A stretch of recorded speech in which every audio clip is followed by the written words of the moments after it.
One of the things I've noticed over the past few months about the all-new Cadillac CT5 is that it is often misrepresented as being a replacement for the Cadillac CTS. It's not that at all. In fact, I would argue that it is actually a replacement for the Cadillac ATS sedan.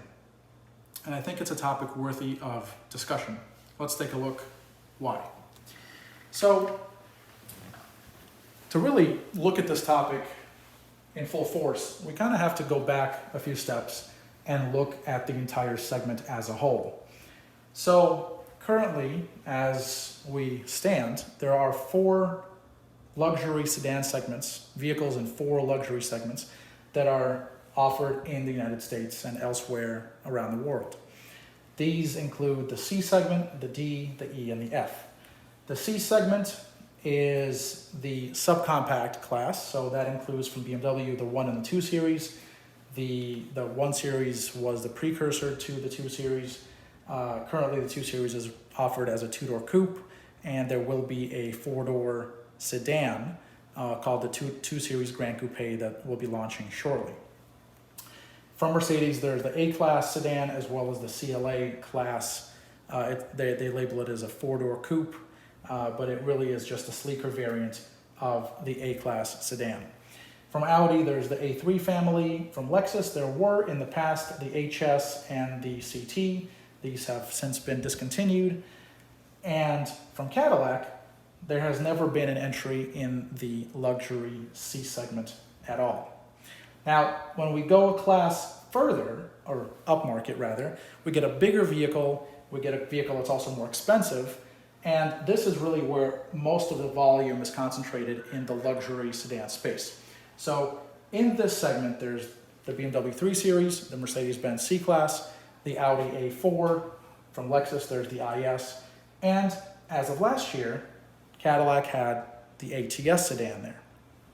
That's the D segment. Again, this is the most sold, the most popular luxury sedan class in the US as well as in other parts of the world. One segment above that is the luxury E segment class. So that's comprised of the 5 Series, the E class, the Audi A6, the Lexus GS, and from Cadillac a year ago, the CTS. And then the luxury F segment, this is the large sedan segment, luxury sedan segment, BMW 7 Series, Mercedes-Benz C-Class, Audi A8, Lexus LS, and Cadillac has not had an entry in this class.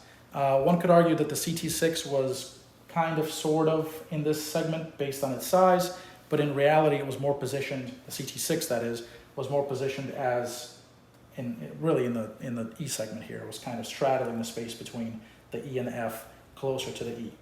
And so this is focusing specifically on Cadillac. This is where Cadillac was in 2017, 2018, 2019, really ever since 2014 when it introduced the ATS and the 3rd generation CTS. So Cadillac had no entry in the luxury C segment, the ATS was the D segment entry, the CTS was the E segment entry, and nothing in the F segment. How does that look today? Well, in 2020, the portfolio has changed significantly, whereas Cadillac now has in the luxury C segment, the CT4, in the luxury D segment, the CT5, and in the E segment, the CT6, which has been discontinued as of February of 2020. Still no entry in the luxury F segment. And so, when we look at the CT5 specifically, obviously it is not a replacement for the CTS. It's not a replacement at all for the CTS, as a matter of fact, because it's in a whole different segment. And that has rather interesting ramifications from a pricing standpoint and really from a product standpoint. So let's take a look at the pricing, because that is one of the major components of the decision-making process for a consumer when buying a vehicle. Price is a major factor, of course. So here we have listed all of the D segment models and their base most prices, their entry-level prices for the US market. So BMW, the bottom of the barrel, the most base level model, that the 3 Series offered, that is offered from the 3 Series. As far as BMW goes, 330i sedan, it's a rear-wheel drive model, 2-liter turbo engine, starts at $40,750 for the 2020 model year. Going down the list, the C-Class, C300 sedan, rear-wheel drive, 2-liter turbo engine, $41,400.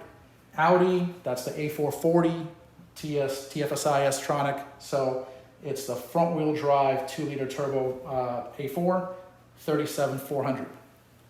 And Lexus, the IS 300 rear-wheel drive, also offered with the 2-liter turbo engine, $38,560.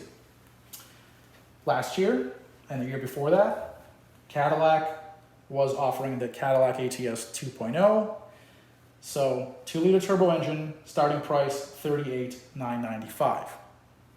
Fast forward to today, we have the Cadillac CT5 350T, so that is the 2-liter turbo engine, $36,895 starting price, also the rear-wheel drive model. And so, as you can see, the CT5 fits perfectly into the D segment pricing equation here. It is significantly less expensive than really the BMW offerings, the Mercedes offerings, and it's really the most affordable offering in its class among these rivals here. So if you look at the CT5 here at $36,895 and you compare it to the CTS, and that's a lot of what's going on online, in print, in various magazines, in various YouTube channels, people are saying that the CT5 is a replacement to the CTS. Well, the CTS would have cost $45,000, $46,000, $47,000 starting, depending on the model year. So we're talking about a roughly $10,000 gap, or really a price difference, between the CT5 and the now discontinued CTS. Clearly, $10,000, that's a really large difference, and not the same vehicle, not the same segment. Let's take that one step further and look at dimensions. So as far as the dimensions go, the CT5 is really just looking at the length of the vehicle, the overall length of the vehicle. The CT5 is significantly larger than its direct competition from BMW, from Mercedes, and from Audi. So roughly the German trio here, they measure in around 185 to 186, Audi A4 being about 187 inches long. The CT5 is considerably longer at 193.8 inches in length. And that's an interesting metric, and it's an interesting number, because I feel like that is what has led a lot of people to confuse the CT5 for being a CTS replacement. You know, you look at 193.8, call it 194 inches in length. Okay, so the CTS was just a little bit, you know, it was in the same realm. It was about 194, 195 inches in length. You look at it and you start to say, well, yeah, the CT5 is a replacement for the CTS, but it's not. There is a reason why the CT5 is as long as it is, and there's a reason why it is longer than the competitors, than its direct competitors. That reason is strategic. Really, the reason is strategy. So when you look at the overall market, and you look at global markets where Cadillac has to compete, where it's competing now, where it's doing business, Cadillac has 2 major markets currently in which it operates. The United States is one, China is the other. In fact, in 2019, Cadillac sold more cars in China than it did in the United States. And so when you look at the Chinese market specifically, you start to look at this segment and how all that comes together. And for the most part, people in China who buy these cars, they don't drive them. They are driven in them. So they have a chauffeur, they have a driver, what have you, and they spend most of their time in the rear seat being driven. And so what that creates is a need for more rear seat legroom, again, for the Chinese market. And for that reason, Cadillac in the past offered a long wheelbase version of the ATS. It was called the ATS-L. We have a picture of it actually here. So this is the Chinese market ATS-L. This is the regular ATS that everyone else got. There was a slight difference in the wheelbase that made this vehicle longer and gave it more rear seat legroom. Now, Cadillac was not the only one to do this. In fact, BMW, Mercedes, Audi, and several other manufacturers do this to this very day. They offer extended wheelbase versions, long wheelbase versions, in other words, of their current offerings in China. But doing so isn't necessarily the best way to run a business, run an automotive business. Why? Because you're pretty much making the same car in two different length versions, two different wheelbase versions, and so you have to buy and really produce and engineer two types of die castings, two types of body panels, two types of whatever.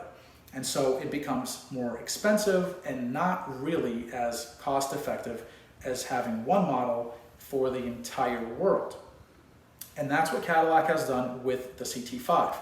They have made one model that satisfies the needs of the US, Canada, Mexico, South Korea, Russia. These are all markets that don't really have a significant amount of desire for a longer version of the vehicle.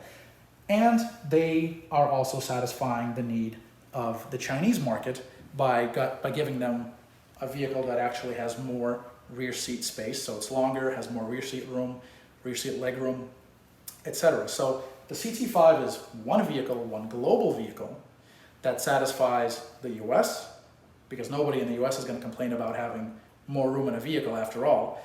And it also satisfies China and the Chinese desires and market necessities of having more rear seat legroom. And so that's the CT5. And so overall, the CT5 is, as you can see, not a replacement at all for the CTS. It is most definitely a replacement for the ATS.